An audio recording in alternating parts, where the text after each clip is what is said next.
चलते हैं क्षितिज भाई के पास।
हाँ जी क्षितिज भाई, क्या हाल है?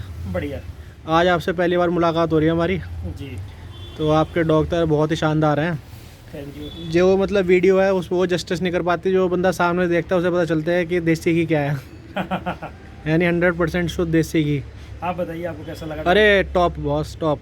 टेम्परामेंट के हिसाब से भी मतलब जाइंट भी है, और आपका मतलब जो डॉग है जेंटल भी है।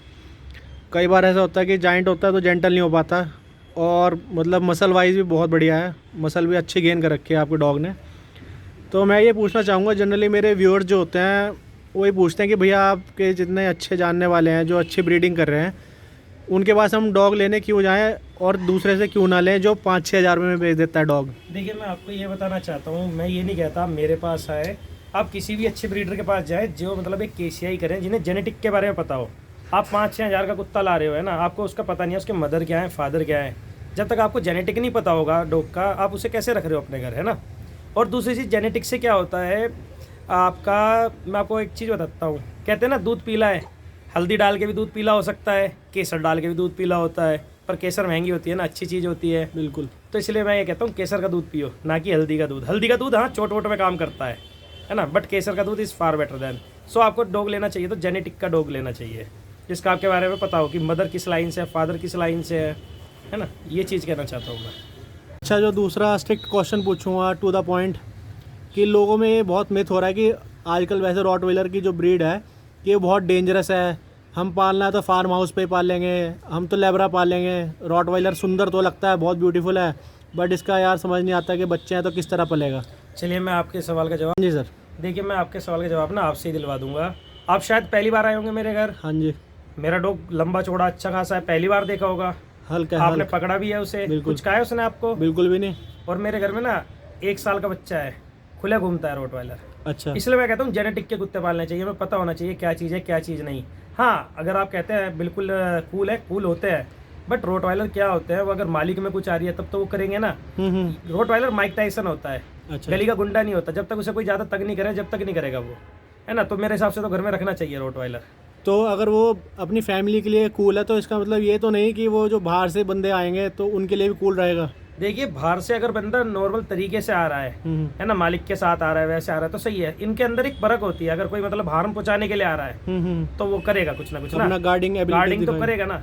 वो जिस लिए वो ब्रीड हुआ है, जिसके कारण बनी है, वो वर्किंग ब्रीड है। अब अगर वो मालिक को प्रोटेक्ट नहीं करेगा तो किस लिए करेगा। तो जैसे कि आपका बहुत ज़्यादा इंटरेस्ट है रॉट ब्रीडिंग में और स्टैंडर्ड ब्रीडिंग करवा रहे हैं, तो आगे जो बंदे हैं आपसे क्या एक्सपेक्ट कर सकते हैं, इंडिया क्या एक्सपेक्ट कर सकता है फ्यूचर में रॉटविलर के रिगार्डिंग? देखिए, मतलब ना आपने बहुत अच्छा सवाल पूछा है। जब तक हमारा कोई एम नहीं होगा, अगर हम उस डायरेक्शन में नहीं चलेंगे तो बेनिफिट नहीं है। मेरा एक एम है, जैसे मिस्टर सिकंदर सिंह ठाकुर ने अपनी ओन ब्रीडिंग का एडीआर के में कुत्ता शो करा, Etios of carnivores, Indian grand champion भी है। मेरा एक मोटो है, देखिए मतलब करने को ना, मैं इंपोर्ट बाहर से डॉग ले रहा हूँ, उन्हें शो करूँगा, but I don't want to show them, I want to show my own breeding. मैं अपनी ओन ब्रीडिंग का कुत्ता तैयार करके शो करना चाहता हूँ एडीआर के में। हाँ, ये नहीं है कि आज कर दूँ, कल कर दूँ, 1 साल में कर दूँ, सीख रहा हूँ मैं अभी भी, है ना। सीखते सीखते करेंगे, क्योंकि ये तो है नहीं कि हम एकदम पहला जीना चढ़ जाएंगे, एक स्टेप चढ़ना होता है। बिल्कुल। मैं अभी भी सब ब्रीडर को, अपने बड़े ब्रीडर को कहना चाहता हूँ, अगर कोई गलती लगे सीधा बताइए कि भाई तुझे ये चीज़ सीखना चाहिए, मैं वो करूँगा। और उसके बाद मतलब मेरा जो इंडियन के लिए है, जैसे इटियोस ने इंडिया को प्राउड फील कराया है, मेरा ये एक सपना है कि मेरी ब्रीडिंग का कुत्ता एक बाहर जाए और इंडिया का, देश में झंडा, इंडिया का झंडा ना वहाँ फहराए। बिल्कुल जाएगा सर, बिल्कुल जाएगा। अगला क्वेश्चन जो मेरा आपसे है, मतलब अगर मुझे जैसे रॉटवेलर पसंद है, बट मुझे एक मार्केट में कॉन्सेप्ट समझ नहीं आता कि जो बच्चा होता है उसकी जो पहचान उसके बाप से चल रही है, सिर्फ उसके बाप का नाम पढ़ते हैं और बच्चा लेने जाते हैं, लेकिन उसकी कई मैंने फेसबुक पोस्ट भी देखी है, यूट्यूब पे भी, उसकी मदर नहीं दिखाते, तब भी वो डॉग का जो मतलब वो पप हुआ है वो बहुत कॉस्टली जाता है। इसके पीछे क्या कारण है, क्या ये सही प्रैक्टिस है? देखिए, मैं आपको ये बताना चाहता हूँ, जो लोग ऐसा कर रहे हैं बिल्कुल गलत कर रहे हैं। हमेशा बच्चे में ना मदर का सबसे ज़्यादा कंट्रीब्यूशन होता है ना, अराउंड 60% मदर का कंट्रीब्यूशन होता है। तो अगर कोई ये कह रहा है कि जैसे मेरे पास कैंजो है, अगर मैं ये कहूँगा मिस्टर कैंजो का बच्चा मैं X रुपये में बेचूंगा, 50,000 में, तो मेरे से बड़ा गलत कोई नहीं है। कॉम्बिनेशन बैठाना चाहिए कि मिस्टर कैंजो इंटू इंटर की डॉटर का बच्चा मैं इतने का दे रहा हूँ, मिस्टर कैंजो इंटू आस्को ग्रैंड डॉटर का बच्चा मैं इतने का दे रहा हूँ। क्योंकि मदर का जब तक रोल नहीं आएगा ना, मदर, अगर आप ये देख लो, मैं मिस्टर कैंजो को किसी एक खराब सी कुछ ऐसे करा दूंगा और उसका बच्चा कोई बेचूंगा, सही बात। क्योंकि कैंजो प्रोड्यूस करेगा नो डाउट, बट साथ में मदर का रोल है सबसे ज़्यादा मेन ना। अगर आप मदर को ही नहीं पूछोगे तो इट्स वेरी बैड थिंग। 1 और 1 11 होते हैं ना। हाँ, 1 और 1 11 ही होते इस हैं वाली फील्ड में। जी। ठीक। एक जो आजकल सबसे ज़्यादा फेसबुक पे हो गया, यूट्यूब पे कंट्रोवर्सी क्रिएट होती है कि ये बंदा हर दूसरे दिन कैनल क्लब ऑफ इंडिया के पोस्ट पे आप देखेंगे फेसबुक पे, कोई बंदा कहता है ये ब्रीडर फ्रॉड है, इसने मेरे से पैसे लिए, इसने मेरे से पैसे वापस नहीं करे, ट्रांसपोर्टेशन के थ्रू मैंने बच्चा मंगाया तो उसने कुछ खाया नहीं, देन आफ्टर उसको बीमार हो गया, पार्वो हो गया, वो मर गया और मेरे पैसे ब्रीडर वापस नहीं कर रहा है। मैं एक क्वेश्चन पूछना चाहता हूँ, हर ब्रीडर हो, चाहे मतलब नॉर्मल ब्रीडर हो या बहुत अमीर ब्रीडर हो, वही चाहता है कि मेरे बच्चा आगे जाएगा तो बंदा वापस आए ख़रीदने उससे, लेकिन कस्टमर को ये विश्वास क्यों नहीं दिला पा रहे हैं कि अगर वो ब्रीड लेके आ रहे हैं, पप है, लाइव स्टॉक ही तो है, तो वो उसको लाने के बाद बीमार भी पड़ सकता है। इस चीज़ का ये क्या घपला है? देखिए, मैं आपको बताता हूँ, सबके एक तो सिनेरियो अलग होते हैं। अगर जैसे आपने पूछा है कि जैसे अगर हम पप दे रहे हैं, ट्रांसपोर्टेशन के थ्रू जा रहा है, उसके बाद पप कुछ हो जाता है, तो उसमें ब्रीडर की कहाँ से गलती है? लाइव स्टॉक है, आज मैं जिंदा बैठा हूँ, आपको क्या पता है ये वीडियो लॉन्च होने से पहले भगवान ना करे मुझे कुछ हो जाए, ये मैं जान ना पाऊँ सहारनपुर। ये चीजें ना सब एक तरफ से बकवास होती है। लाइव स्टॉक है। अब आप ये बताइए, बंदा तो वहाँ बैठ के आराम से ऑर्डर कर दे रहा है कि सर मुझे ये बच्चा चाहिए, ट्रांसपोर्टेशन अमाउंट दे देता हूँ। हम ट्रांसपोर्टर ढूंढते हैं, बच्चा बेचते हैं, है ना। फिर उसके बाद अगर वो सही तरह उसे इन्वायरमेंट में नहीं डाल रहा है या उसकी केयर नहीं कर रहा है, तो उसमें ब्रीडर की कहाँ से गलती है? ब्रीडर की मैं तब गलती कहूँगा अगर उसने कोई जैसे बाइट आउट वाला बच्चा भेज दिया, है ना, या जैसे उसे पैदा होते ही सार कह दिया हाँ ये बच्चा चैंपियन बनेगा, है ना, या आपको पैदा ये कह दिया कि ये बच्चा बिल्कुल परफेक्ट है। अगर बच्चे में कोई टेक्निकल इशू आ रहा है देन ब्रीडर रॉन्ग है। या कोई और बच्चा दिखा के कोई और लेके कोई और दिखा के और भेज दिया या फोटोशॉप करके भेज दिया, वो चीज़ें गलत होती है ना। बट आपको जो कह रहे हैं वो चीज़ मिल रही है। तो उसमें मतलब अगर ये कह रहे हैं ना कि ये चोर है, ये वो है, वो गलत चीज़ वो है। कहना आसान, उंगली उठाना बहुत आसान है, हर किसी बंदे पे आजकल उंगली उठा लेते हैं, बट उसके अलावा आप बंदे को उंगली खुद सर्च उठाने से करना पहले ये चाहिए। देखिए ना, पहले आपने रखा है क्या, क्या आपने करा है? करा क्या है ना। ये बात है। अब ऐसे तो मैं कहने को नरेंद्र सिंह मोदी जी हैं जो हमारे पीएम, उनमें सब लोग उंगली उठाएंगे। अरे पहले तुम उस कैपेबल तो बनो ना। बिल्कुल, उंगली उठाना आसान है, बट खुद करके करना बहुत मुश्किल है।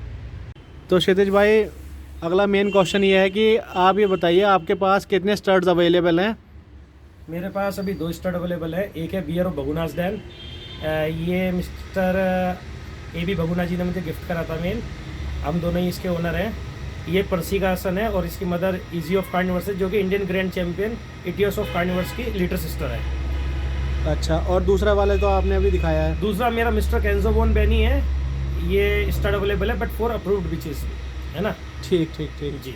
और इसके अलावा अगर मीटिंग फीस अगर पूछा जाए, जनरली क्या क्राइटेरिया रहता है? देखिए मेरा क्राइटेरिया क्या है, जो मिस्टर कैंजोबोन बैनी है इसके 35,000 है और बियर ऑफ बगुनास डैन के 15,000 है।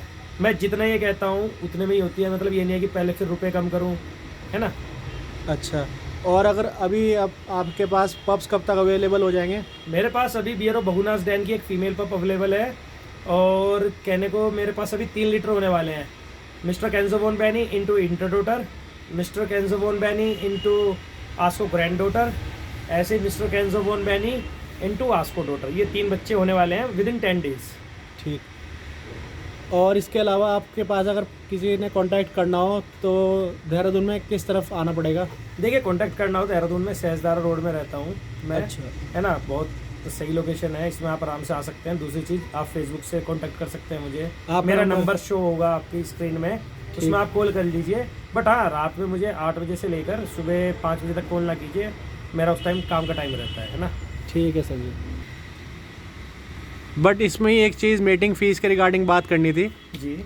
कई लोग ये कहते हैं कि जो क्षितिज भाई हैं, जो मन होता है रेट उसके मुताबिक बंदा देख के थप्पड़ मारते हैं। अमीर होगा या ज़्यादा पैसे वाली पार्टी होगी तो उससे 35 मांग लेंगे, नहीं तो जो नॉर्मल है होगा चल भाई तू 10-15 में ही करवा ले काम। ऐसा भी है क्या कुछ? देखिए मैं आपको बताता हूँ, जो कहने को ना कुछ भी कह सकते हैं, कहने को तो मैं ये कह सकता हूँ इस समय मेरी गर्लफ्रेंड है ना। फैक्ट होना चाहिए ना। हाँ जी। जिस जो कह रहा है, मुझे भी बहुत चीज़ आई है भाई साहब, आपने 15,000 में करा दी, 20,000 में करा दी है, सामने लाओ किसकी कुत्ती कराई है। मैं जितनी कुत्ती कराता हूँ फेसबुक में डाल देता हूँ कि ये कुत्ती मेट हुई है ना। तो मुझे पता होता है मैं कितने में करा रहा हूँ कितने में नहीं। हाँ मेरा ये 35 बोलता हूँ, जैसे कोई दूर से आ रहा है तो उसका 5,000 रुपये कम कर देता हूँ मैं, क्योंकि वो बंदा अगर मेरा ट्रैवलिंग करके आ बिल्कुल क्राइटेरिया है 200 किलोमीटर से दूर से आएगा, 5,000 रुपये कम होंगे उसके ना। अच्छा नहीं तो 30,000 रुपये या 35,000 रुपये, इससे ना 1 रुपये ज़्यादा ना 1 रुपये कम। ठीक। और आपके यहाँ जो पब्स की नॉर्मल रेंज है वो कहाँ से स्टार्ट होती है?